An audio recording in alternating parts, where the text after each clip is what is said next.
You're in the closing remarks? Mr. Belzer has another witness, I think. You have a witness? Oh, okay. Okay, yeah. Go ahead. Steve Doyle.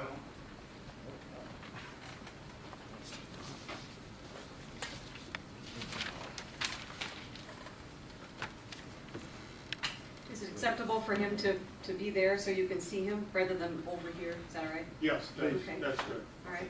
I'm going to be sworn in or no? Normally we have a court reporter, but if there's no objection, I'll swear you in. All right, raise your right hand. Do you solemnly swear the testimony you will provide us here today is the truth, the whole truth, and nothing but the truth, under pains and penalty of perjury? I do. Thank you. Good morning. Who are you? Steve Doyle? And are you currently on the county board? Yes, I am. How long have you been on the county board? Since 1986. At some point, were you the county board chair? That's right. From 2002 until last July, the end of last July. Your chairpersonship would have ended prior to the Yes campaign we've been discussing? That's correct. In your capacity both on the county board and as the chair of the county board, did you have opportunity to work with Steve O'Malley? On a very regular basis. He and I talk multiple times per day, 7 days a week, it seems. Okay. Let me first ask you about how his day-to-day job function works within supervisory capacity of the county board of supervisors. There are some questions about whether he specifically told various supervisors what he was doing. Can you just tell us generally, how does he work on a day-to-day basis with regard to how he supervised? Shortly after I was elected county board chair, we transitioned into a different form of county government. Prior to then, we had a position known as administrative coordinator, who basically operated under the direction of the board. In other words, that person did what we told them to do, really no more, no less. We weren't satisfied with that approach. We wanted someone who could provide greater leadership and handle day-to-day operations of county government without the micromanagement or oversight of the board. And so we switched from the Wisconsin statutory provision known as administrative coordinator to the Wisconsin statutory position called county administrator. The roles and responsibilities of an administrator are much broader than that of an administrative coordinator. And what we did was we transitioned into what we like to describe as a board of directors type of arrangement. Steve would be what we would consider the chief administrative officer for La Crosse County. And in that capacity, he would operate as the chief administrative officer of a corporation or a pastor of a church even, you know, to use the analogy you gave earlier, Pastor Mark. In that respect, what his job was, if you look at his job description, it did not say your job is limited to these things. The job description, and I know because I was one of them who wrote that job description, his job description is a minimum expectation. You will do this, but you're going to do a lot more than this, and that's why we hired him. I was on the chair of the board at the time. I was chair of the committee that hired him, and that's exactly what we were looking for, is somebody that didn't look at his role in a box. And my job is to supervise department heads, put together the budget each year, and beyond that, leave me alone. We did not want that. We wanted someone who was going to reach out and look for ways to make our county more efficient, speaking capital C as in county government and small c as in the larger county government, which would include the municipalities and so forth. We told him from day one, that's our expectation. And we had looked at his history coming from some places in Wisconsin and over in Minnesota. That's what attracted us to him as a candidate for this position. Somebody who said, you know, we can maybe fix something over here to make things a little bit better. We can fix something over there. And so what we have said, and during my tenure as county board chair, I was very emphatic in that, we had said was, we're giving you free rein. You do what you, in your professional opinion, think is appropriate. If we think it's wrong, we'll tell you. You know, we'll cut your legs out from under you if we need to, but you know, you need to define your position, not have us define your position. So that's really how we have operated. for pretty close to a decade in La Crosse County now, with that expectation of the chief administrative officer for the county. You are familiar with the ethics statute and ordinance that we're dealing with here today? Very much, because I helped write that one too. Okay. And you've heard the testimony that the statement Mr. O'Malley gave and the questions he answered, right? That's right. In your opinion, both as a lawyer who's studied these issues, have helped write one of the ordinances, and somebody who has worked in county government, do you believe that Mr. O'Malley has violated these ethics statutes and ordinance? No, I don't, and let me tell you how that consideration worked when I was chair. As chair, I would have been his supervisor. On a regular basis, Steve would come to me and say, I'm thinking of working on this project or that project, or maybe I found out even after the fact that he was already working on it. And the analysis is very simple. Would a person reasonably believe in their professional opinion that what they were doing was for the benefit of county government? Very simple. If he believed in his professional opinion that what he was doing was within his job description, then he could do it. He could do it on county time. He could use county resources, including email, staff, facilities, and so forth, because if it's in his job position, just like it's in his job position to create the budget, he can use all the resources of the county to put that document together. Then anything else that's within his job description, he can use those same resources to do that. So that's the analysis I went through every time Steve and I talked about getting involved in things like Wisconsin Way or the La Crosse Promise or any of those other things that he was involved in. That's the analysis that went through my mind was, does it relate to making county government better? And that, I assume, is the same analysis that went through his mind when he made a determination that he was going to get involved in a project. Mr. Doyle, in your supervision when you were county board chair of Steve, did you ever have to determine whether something he was working on was appropriate or not? Well, he was really good about, if he had any questions about, what do you think of this?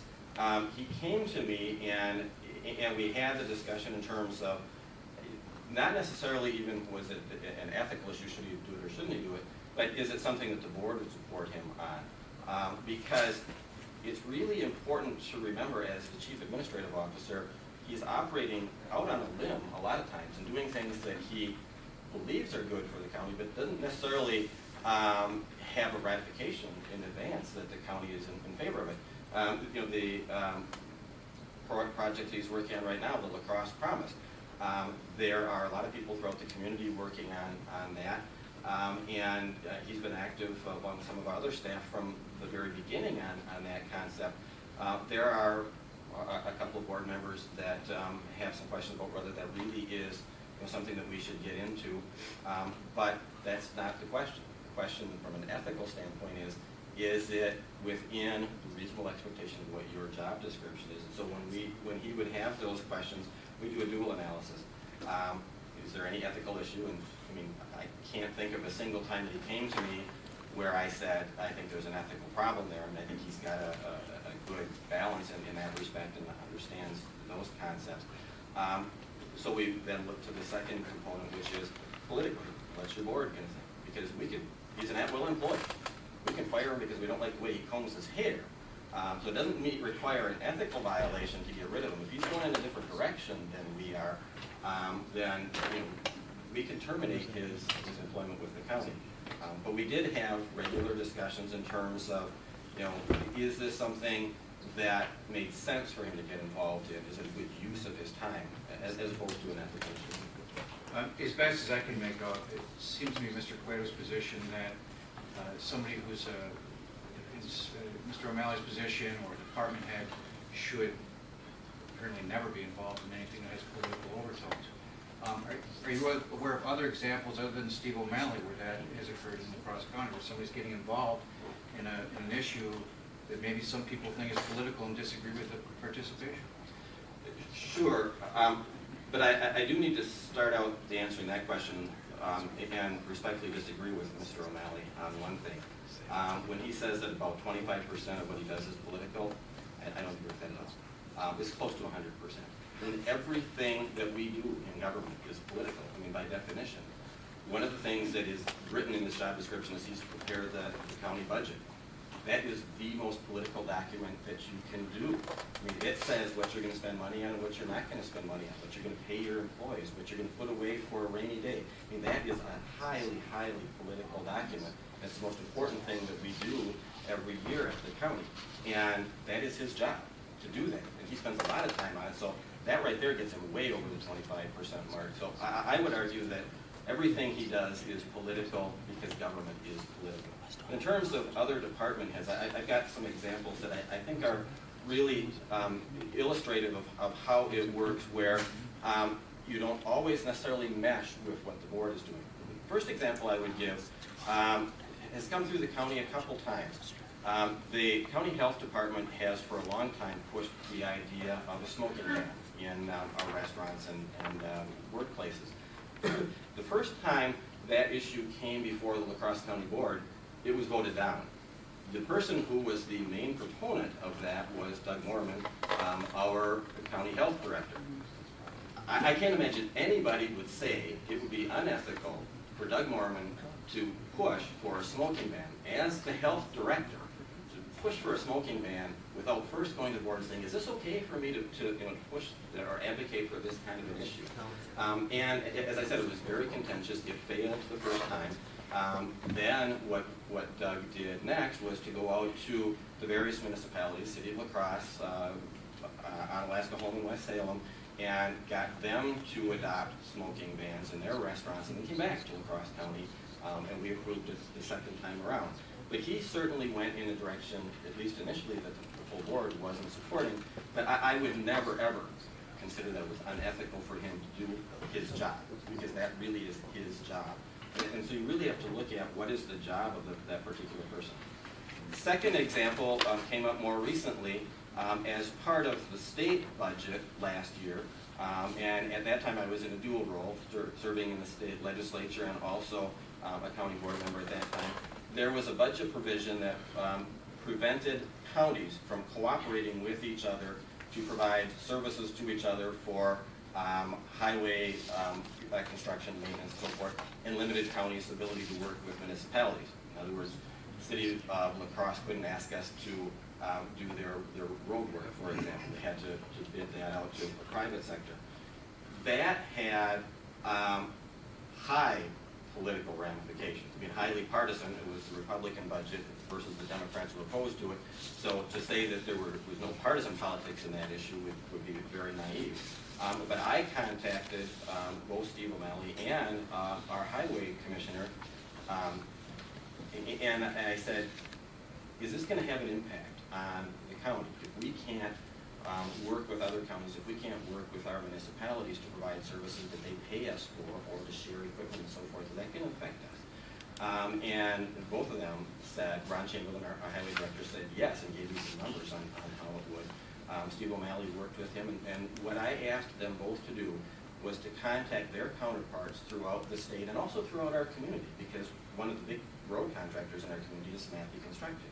So those two gentlemen contacted their colleagues and counterparts throughout the state to attempt to moderate that provision in the state budget, and they were successful, in fact. Still sucks, pardon the language, but it's better than what the original version of that budget provision had said. And it was for the good of the county. They were certainly involved in politics, and that would be partisan politics, but it was for the good of the county, and it really fit in their respective roles. The third one is another, actually, Steve O'Malley example. And I think this is one of his crowning achievements. We have, for many years, just bled money out at Lakeview Mental Health Facility, and we were losing millions annually, in fact. And there was really no good resolution. If we did a study, if we closed Lakeview, we would lose money because of all our clients that we have to pay for that we'd be sent elsewhere at higher cost. If we added additions, it was going to cost us money because some quirks in federal law. And so Steve came up with an idea to create a consortium that would run Lakeview Mental Health Facility that would involve a number of counties around this part of the state. And so he contacted the state and Department of Health and Social Services or somebody like that, and they said, no, you can't do that. It's against the law. So he went to the Department of Justice and said, I got this idea, and we can get this federal money, and they said, no, you can't do that, it's against the law. And he said, no, we gotta do this, we gotta try a different way. I think I'm going to so object he- at this point. I don't know what this Lakeview mental health has to do with what we're doing here today. I don't like to interrupt somebody when they're talking, but it's been a while now, and I don't really know what. When Mr. Doyle was talking about something, related to maybe some crossovers, that I see that as relevant. But at this point, I'm just going to say that this is irrelevant testimony. But let me point out that you're the one who opened with whether Mr. O'Malley was fulfilling the job description. Right, because And I think that Mr. Doyle is still addressing that broad issue that you raised of what is his job description, what are some examples that might not seem that they narrowly meet the job description, but are part of the wider interpretation. So I just see this as still being relevant to the question that you raised. Okay, well, the question that O'Malley said that it was part of his job. Okay, so you see this, even though this isn't talk about crossover between the city policies, city ordinances versus the county ordinances, this is talking about being involved in political issues just in general. that are not narrowly part of the job description. Okay. We're All talking right. about prohibited activity. Yeah. All right. I guess we can sit and hear some more. Sure. It was not anywhere in his job description to go to the state and ask to have the law reinterpreted to work to the benefit of what we were trying to do, but he did that. And every year since then, it's been 2-3 years now, we have saved over $1 million at Lakeview, what we would have before. $1 million a year because he wasn't willing to sit back and say, well, that's what the law says, we're just going to have to live with that. So he got involved in politics, and he went to the state and worked with our local elected officials at the time, Dan Kapanke, Jennifer Schilling, and others, and Mike Hiff, to try to get things done for the benefit of the county, even though you could spend all day looking at his job description and never find anything that says he's supposed to do those kinds of things. And so that is exactly what we wanted, is somebody that looks at his job more globally rather than, not my job, man, I'm not going to do it. I mean, his attitude was, is this something that can help us? And if it is, then I think it's appropriate. In your description of sort of how Steve works on a day-to-day basis, it sounds like essentially there's implied consent for him to work on projects that he believes will benefit the county. And then when county board supervisors see him working on a project, if they don't like it, they'll let him know. Is that accurate? Well, absolutely, and I think implied consent is exactly it. And I mean, he also has to have, crystal ball or ESP, because if he guesses wrong, then in fact the county doesn't like it. One more than 50% of the votes, and he's gone. I mean, so he has certainly the ethical considerations, and we expect him to operate within that realm. But he has the political consideration in terms of how is it going to play with my board, and because of that dual consideration, I don't think the word subtle is in his vocabulary at all, because there's nothing Steve does that's subtle. On this administrator issue, for example, he was speaking to the Rotary Club. He was interviewed by the media. He was almost from the day he walked into town or drove into town when we hired him 9 years ago, he has been advocating for the position of city administrator because of his professional belief that it would make for a better working relationship and for the betterment of the county.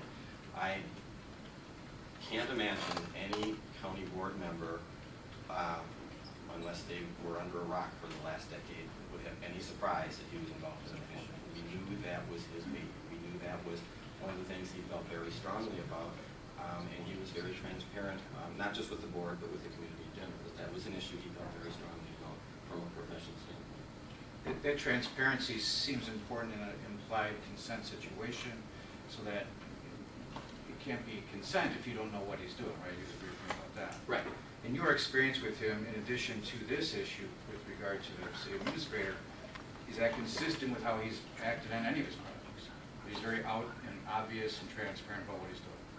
Well, one of the buzzwords that we have had in La Crosse County for the last decade has been collaboration. And so Steve really hasn't done anything in a vacuum or anything on his own. It's always been collaboration with, whether it was creating a work group for an internal issue or a group that would cross boundaries, like working with the city on economic development issues and so forth. And so transparency, I guess, is a byproduct of collaboration because you just get so many people involved. And you know, I can't imagine any issues that have any substance that Steve has been involved in that haven't been extremely public, extremely transparent, because that's his way of working to help make it successful, to engage others to to be involved in that too. When I asked Steve about the difference between being involved in a issue that's clearly partisan political versus something that's policy oriented, what may become political, he made a difference in what his involvement would be in one versus the other. Is that consistent with your experience of knowing Steve for the last 9 years? I can tell you he's never contributed to my political campaigns, even though we're very good friends. His philosophy comes from the ICMA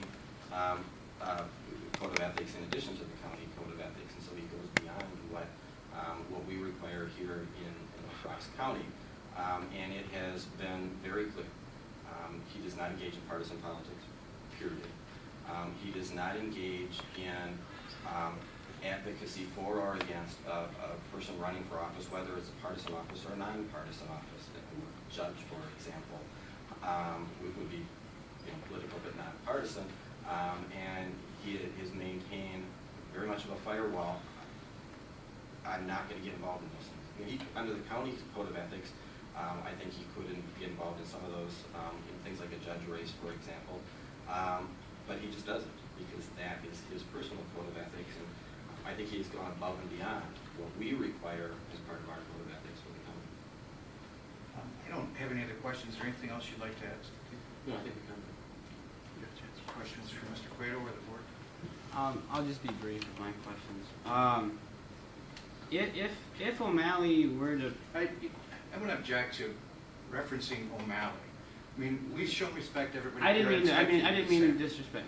I'm sorry. If I meant to disrespect, I would have just called him Steve. I meant Mr. O'Malley. Okay. County Administrator, Mr. O'Malley. If he were to donate to your campaign, there would be really no issue with that, correct? As a private citizen. Right. I don't think that it would be a violation of the county code of ethics for him to donate to my campaign. He chooses not to get involved in those things. So. Do you think it's part of his either job description or his implied job description, which is the unwritten part, that he's free to fundraise on behalf of a political action committee? County resources. Using county resources, obviously not as a private source. Well, if you're asking that in theoretical sense, I would say no. If you're asking in terms of fundraising for the issue before us, he didn't fundraise for them. He helped them apply for a grant. It's So, in the original packet we outlined. It depends on what you mean by Helping fundraising. helping to apply for a grant on behalf of a political action committee isn't the same thing as fundraising? He gave them information. The role of ICMA is to provide information with regard to best practices for local government. And he was aware that they have a program that will help to promote the dissemination of information with regard to best practices for local government. He informed the committee, and this is secondhand because I wasn't part of that, he informed the committee of how to apply for that. I don't call that fundraising. I call that application for a grant, no differently than Doug Moorman, as the health department director, applied for grants from the American Red Cross, the Cancer Society, and so on and so on and so on, to get money for the program that he was promoting. Very similar type of thing. There's a difference between applying for a grant and fundraising. Well, I don't know exactly what you're referring to. I don't know if that was a political action committee or not. I have an email here, Well, exhibit. in fact, the La Crosse Area Health Initiative was, I don't know if they were registered with the state, they may very well have been, but the La Crosse Area Health Initiative consisted of La Crosse County Health Department, along with the 2 medical facilities and several others, that was, their sole reason for being was to promote smoking bans. Well, if there's something unethical somebody else did, it really doesn't pertain here. Now, Exhibit G at the very bottom, I'm just going to read a paragraph from Mr. O'Malley's email, and you tell me whether or not this is fundraising. I have already emailed ICMA to inquire about the check, since we've not received it yet. I will call my ICMA contact in the morning to be sure there hasn't been a glitch. Though I'm confident that their commitment email is solid, it makes me a little nervous that we don't have the money in hand yet.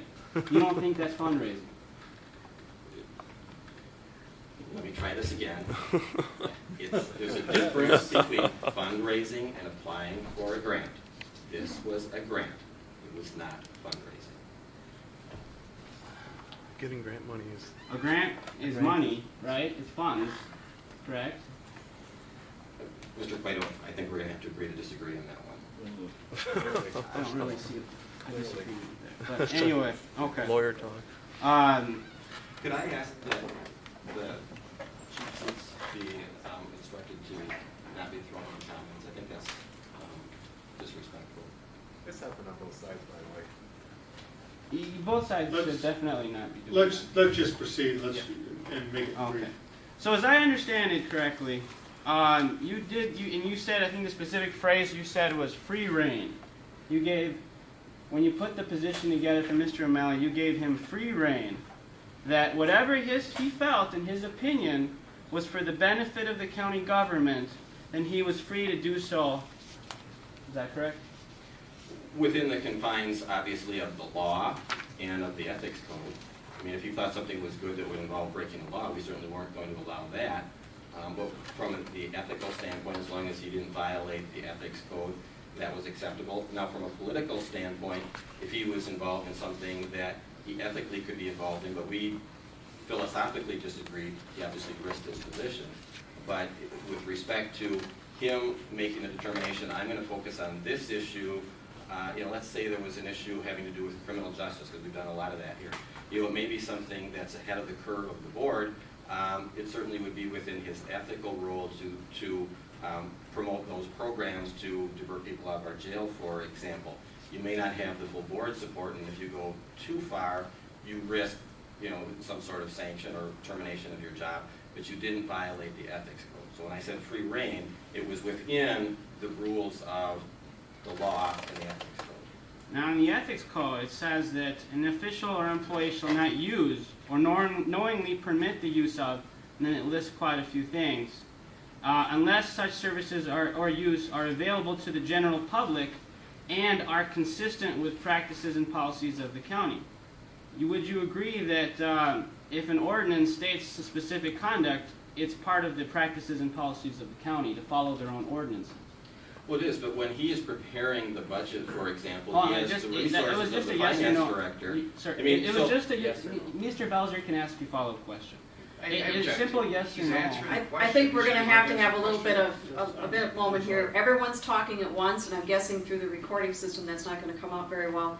I don't know if Mr. Doyle had finished his answer. I did not. Okay.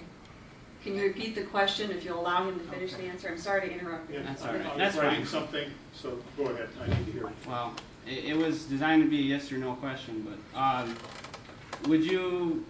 I'll paraphrase. County ordinances are something that are practices and policies of the county. The county does follow its own ordinances, correct? Correct. Okay. And one of those ordinances, 3.28, political activity, states specifically that employees cannot use county resources or government resources for political purpose. I think you need to read the rest of that phrase. What was it, H? Are you looking at 204? Well, 204 references consistent with practices and policies of the county. And so the practices and policies of the county would incorporate the other ordinances. Well, what section are you looking at? So I'm looking at 3.28.